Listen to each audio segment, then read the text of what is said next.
বিসমিল্লাহির রহমানির রহিম। আমার প্রিয় তেলিকান্দি গ্রামের বাসিন্দা, আমার প্রিয় ভাইরা, আসসালামু আলাইকুম। আজকে আমাদের এটা কোনো ফর্মাল মিটিং না, কোনো জনসভাও না। আমরা এখানে আসছি, আমাকে বলা হয়েছে এই দুটো গ্রাম জয়দরকান্দি তেলিকান্দি এই সরাইল আশুগঞ্জের মধ্যে, ব্রাহ্মণবাড়িয়ার মধ্যে সবচেয়ে অবহেলিত। এই দুটো গ্রামে যোগাযোগ ব্যবস্থা যাওয়ার মতন কোনো পাকা সড়ক পর্যন্ত নাই, একমাত্র নৌকাই হচ্ছে যোগাযোগের ব্যবস্থা। আমি সিদ্ধান্ত নিলাম যে আমার নির্বাচনী প্রচারণা ইনশাআল্লাহ শুরুই করব আমি জয়দরকান্দি এবং তেলিকান্দি। আমি এর আগে যতগুলো মিটিং করেছি এই সরাইল আশুগঞ্জে সবগুলোই জনসভা ছিল, কিন্তু এখন আমি আস্তে আস্তে গ্রামগুলোতে, ওয়ার্ডগুলোতে ছোট ছোট এই মত বিনিময় সভা আয়োজন করতে যাচ্ছে এবং আজকেই ছিল সেটার প্রথম দিন। আপনাদেরকে দিয়েই আমার নির্বাচনী ছোট ছোট যেই সভাগুলো সেটা শুরু হচ্ছে। আমি আপনাদের জন্য যতটুকু সম্ভব, আমার সাধ্যে, আমার ক্ষমতায়, আমার অবস্থায় যতটুকু সম্ভব আমি সেটি করব। চেয়ারম্যান যদি বিএনপির চেয়ারম্যান জনাব তারেক রহমান যদি ভাবতো ঢাকা জেলা বিএনপির মতো একটা গুরুত্বপূর্ণ ইউনিট, একজন নারী আবার হিন্দু সম্প্রদায়, না পারবে না, ভাবতে পারতো না। তিনি কি ভেবেছেন সেটা? হিন্দু বলে কি আমাকে পিছিয়ে রেখেছে? তাহলে আপনারা ভয় পান কেন বলেন তো? আপনাদের জন্য আগামীর বাংলাদেশ নিরাপদ হবে আমার হিন্দু সম্প্রদায়ের ভাই বোনেরা। সময় পাল্টে গিয়েছে।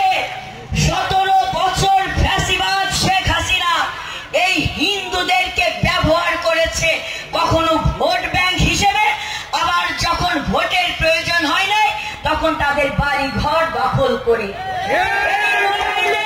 ধর্নাতে আমরা এসেছিলাম প্রতিবাদ করতে ওই আক্রমণকারীদের, যারা যুবলীগ, ছাত্রলীগ, স্বেচ্ছাসেবক লীগ আমার হিন্দু সম্প্রদায়ের মা বোনদের বাড়িতে আক্রমণ করেছে। সেখানে আমরা প্রমাণ সহ প্রতিবেদন দাখিল করেছি। বিচার হয় নাই, তদন্তও হয় নাই। তাই মা বোনেরা বলছি, আগামী দিনে আমার হিন্দু সম্প্রদায়, বৌদ্ধ সম্প্রদায়, খ্রিস্টান সম্প্রদায়, মুসলিম সম্প্রদায় সকলের সম অধিকার নিশ্চিত করবে আগামী দিনে বিএনপি ক্ষমতায় আসবে। আমার মা বোনেরা, তারেক রহমান অঙ্গীকার করেছেন তিনি এখন কথা বলার রাজনীতি চান না, তিনি বাস্তবায়নের রাজনীতি চান।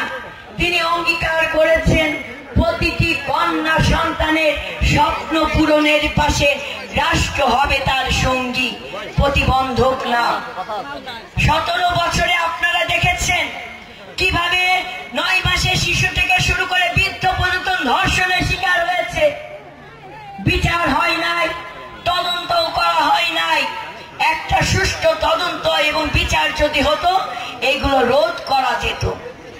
তাই আপনার সন্তান, যে কন্যা সন্তান এক বাড়ি থেকে আরেক বাড়ি যাবে, তাতেই তো নিরাপদ না।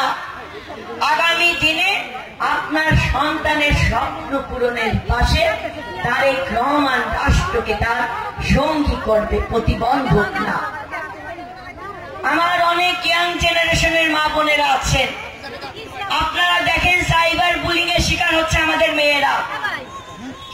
আবার কোথাও কোথাও জান্নাতের টিকিটও বিক্রি হচ্ছে। পেয়েছেন আপনারা কেউ? জান্নাতের টিকিট পেয়েছেন কেউ? ওইগুলো সব ধাপ্পাবাজি, স্ট্যান্ডবাজি, সস্তা রাজনৈতিক প্রচারণা। এই সস্তা রাজনৈতিক প্রচারণায় আপনারা কেউ কান দিবেন না।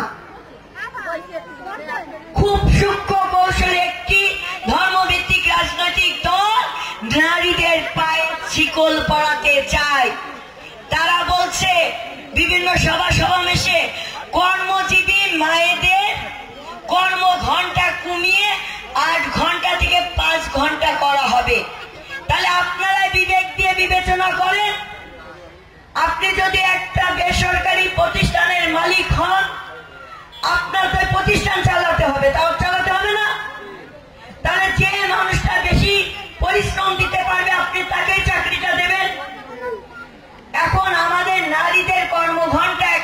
রাজনৈতিক দল সস্তা মানে ভোটের রাজনীতির জন্য তারা বক্তব্য দিচ্ছে 8 ঘন্টা থেকে 5 ঘন্টায় নিয়ে আসবে।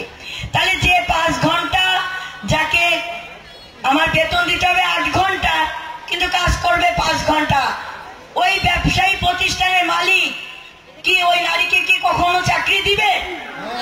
তাহলে খুব সুকৌশলে নারীদেরকে গৃহবন্দী করতে চাচ্ছে ওই সকল ধর্মভিত্তিক রাজনৈতিক দল। তাদের ব্যাপারে আমাদের রুখে দাঁড়াতে হবে।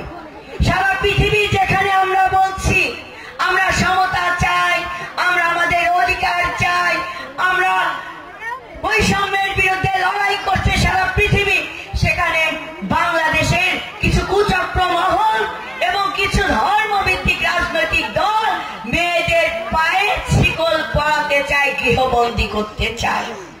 তাই সেই শিকল আমাদেরকে ভেঙে ফেলতে হবে। সেটা কিভাবে ভাঙবে? আগামী দিনের ধানের শীষে ভোট প্রয়োগের মাধ্যমে। তাই আপনাদেরকে বলবো, এই সমাবেশে আপনারা যারা এসেছেন, আপনাদের মাঝে আমরা রেখে যাচ্ছি আমার ধানের শীষ, যে ধানের শীষে মিশে আছে শহীদ প্রেসিডেন্ট জিয়াউর রহমান, যে ধানের শীষে মিশে আছে দেশনেত্রী বেগম খালেদা জিয়া, যে ধানের শীষে মিশে আছে জনাব তারেক রহমান, যে ধানের শীষ বিএনপি দিয়েছে জাহাঙ্গীর সাহেবের হাতে। এই ধানের শীষকে রক্ষা করার দায়িত্ব আমার সকল মা বোনের। একটা কথা বলি, শেষ করে নি, আমরা যদি কেউ বেঈমানি করি, প্লিজ প্লিজ, আমরা যদি কেউ বেঈমানি করি, আমরা যদি সিদ্ধান্ত নিতে ভুল করি, তাহলে জাহাঙ্গীর ভাইয়ের ক্ষতির থেকে বড় ক্ষতি হয়ে যাবে আমার বিএনপি, বড় ক্ষতি হয়ে যাবে আমার বাংলাদেশে। 6 বছরের অধিক সময় বিনা কারণে কারা নির্যাতিত হয়েছে গণতন্ত্রের মা দেশনেত্রী বেগম খালেদা জিয়া। 6 বার মৃত্যুর সন্ধিক্ষণে যে আবার আল্লাহ তাআলা ভগবান তাকে ফিরিয়ে দিয়েছে হাসিনার পতন দেখবে বলে। হয়তো জীবন মৃত্যুর সন্ধিক্ষণে যে নেত্রী লড়াই করেছেন, সংগ্রাম করেছেন, আপোষ করে নাই, যিনি বলেছেন আমার বাইরে চিকিৎসা লাগবে না, আমি আমার বাংলাদেশটাকে ছেড়ে যাব না, তার সাথে